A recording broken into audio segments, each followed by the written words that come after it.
Bonsoir, bonjour, c'est encore OneUp pour un nouvel épisode d'Aubaine Physics. Aujourd'hui, on va s'intéresser à la détermination du temps de chute d'un arbre. Pour cela, on va utiliser quelques petites nouveautés, mais le début c'est assez courant. On va tout d'abord utiliser le théorème du moment cinétique, puis ensuite on va intégrer l'équation différentielle obtenue de la vitesse pour pouvoir déterminer le temps de chute, avec notamment la méthode de séparation des variables. On assimile notre arbre à une barre de masse m, donc on ne considère pas les feuillages, toutes les autres conneries qui pourraient être au-dessus, et de centre de gravité g, qui pivote sans glisser autour d'un point O. Sans glisser est assez important parce que ça nous permet de considérer que seulement comme un seul axe de rotation qui serait le point O, enfin un seul point de rotation, le point O, lors de sa chute. Donc c'est bien un pendule pesant de longueur L. Longueur L, voilà.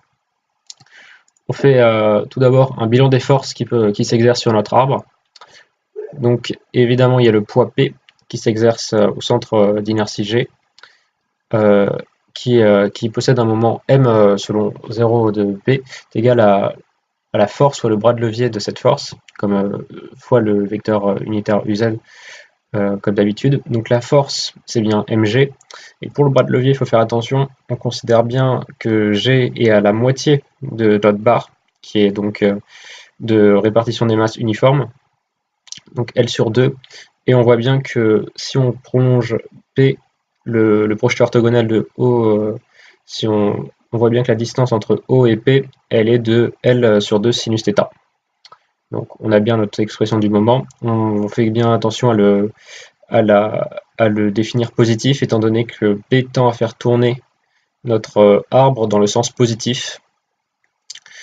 Ici, étant donné qu'on a défini un repère assez particulier avec x vers le haut et y vers le bas, justement pour pouvoir avoir notre z qui va vers l'arrière de l'écran et avoir cet axe de rotation positif. On en reparlera un petit peu après. Et ensuite, la réaction du sol, notée vecteur R, de moment nul, en fait, tout simplement parce que R part du point O vers l'arbre, et donc évidemment son bras de levier est nul. Ensuite, moment cinétique de l'arbre, donc comme d'habitude, sauf que là, on va utiliser une autre définition du moment cinétique de l'arbre, qui est plus adaptée à celle des solides en rotation. On a le moment cinétique L0 qui est égal à J fois θ point uz, où J n'est rien d'autre qu'un moment d'inertie et qui prend pour valeur 1/3 de ml carré pour une barre de répartition uniforme, donc c'est notre modèle. Alors je vais en parler un petit peu. J, on l'obtient en fait par une intégration de la formule du moment cinétique, donc M-O-M vectoriel V, et sachant en faisant une intégration sur toute la surface de notre barre, et on obtient ce coefficient 1/3. Peut-être que je ferai une vidéo sur des calculs, mais c'est pas très intéressant, vous pouvez vérifier ça sur internet si ça vous intéresse. Donc on a bien un moment cinétique qui est égal à 1/3 de ml carré fois θ point uz. Ensuite, le théorème du moment cinétique, on s'en souvient bien, c'est la dérivée du moment cinétique qui est égale à la somme des moments qui s'exercent sur notre solide. Donc on a 1/3 de ml carré θ point point qui est égal à mgl sur 2 sinus θ après une projection selon uz. Ce qui fait que là, on va utiliser une technique d'intégration qui est assez courante en mécanique, et qu'on pourra aussi retrouver en électricité pour faire des bilans de puissance. On va multiplier par la vitesse θ point pour en fait obtenir une forme caractéristique de dérivée, c'est-à-dire θ point point fois θ point. Comme on a pu le voir dans le pendule, en fait, c'est ni plus ni moins que la dérivée de 1,5 θ point carré. Et de la même façon, sinus θ θ point, ce n'est rien d'autre que la dérivée de moins cos θ. Donc on a aussi les facteurs 3g sur 2l qui sont apparus après arrangement. Et il ne faut pas oublier la constante d'intégration k. Pour la déterminer, on utilise évidemment les conditions initiales. On considère qu'au début, l'arbre a une vitesse nulle et est penché déjà d'un angle θ0. C'est pour ça qu'il tombe, on va dire.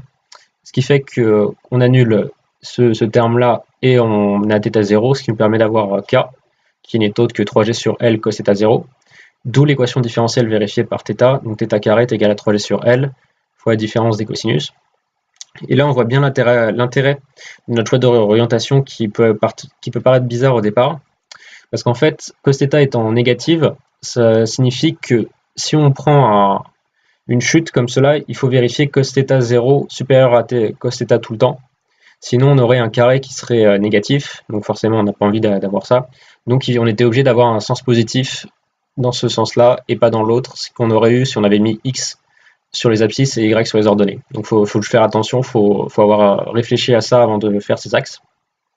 Donc, la fameuse méthode des séparations des variables, on réécrit, là on passe à la racine, et on a donc des θ sur dt, et en fait on va tout simplement séparer, on va mettre d'un côté toutes les variables qui dépendent du temps, et de l'autre toutes les variables qui dépendent de θ, et là on va mettre les variables qui sont indépendantes du côté θ, mais on aurait pu faire l'inverse, ça change rien. Ce qui va nous permettre d'intégrer entre deux points, c'est-à-dire que là on a le point tout d'abord qui correspond à t égale 0 et θ.0, et temps final, donc la fin de la chute, et l'angle pi sur 2. Donc ça, c'est une petite technique qu'il faut avoir. Ça, c'est bien sûr égal à TF. Et là, on a la formule de TF, qui est donc égale à racine de L sur 3G, fois intégrale de θ0 à 2pi de dθ sur la racine carrée de cos θ0 moins cos θ. Alors, là, ce que je vais faire, c'est que je vais considérer une longueur pour notre application numérique de 30 mètres, et on va assimiler, on va dire que G est à peu près égal à 10 mètres seconde moins 2. Tout simplement pour simplifier ce terme-là, étant donné que là on va avoir 30 sur 3 fois 10, 30. Et donc notre temps de chute dépend seulement de ce terme intégral. Alors évidemment, ça c'est pas très facile à intégrer en pratique. Donc on va faire une résolution numérique avec Wolfram Alpha. Donc je vais vous mettre l'image au montage. Et donc on a bien TF pour un angle de 10 degrés. Donc on oublie bien, il ne faut pas oublier de passer en radian évidemment. Pour tous les calculs comme ça, les angles sont toujours en radian, et ensuite je les mets en degrés pour que ce soit plus compréhensible, mais toujours les calculs en radian. Donc 10 pi sur 180 à 2 pi de notre formule, en remplaçant bien cos θ0, on trouve en fait 4,2. C'est-à-dire que le temps de chute pour cet arbre est de 4,2 secondes. Et vous pouvez utiliser cette formule avec tous les angles que vous voulez, toutes les longueurs d'arbre que vous voulez. Ça marche plutôt bien. Donc ça, c'est une petite résolution de problème qui est assez sympa, donc je tenais à vous la présenter. Voilà, voilà.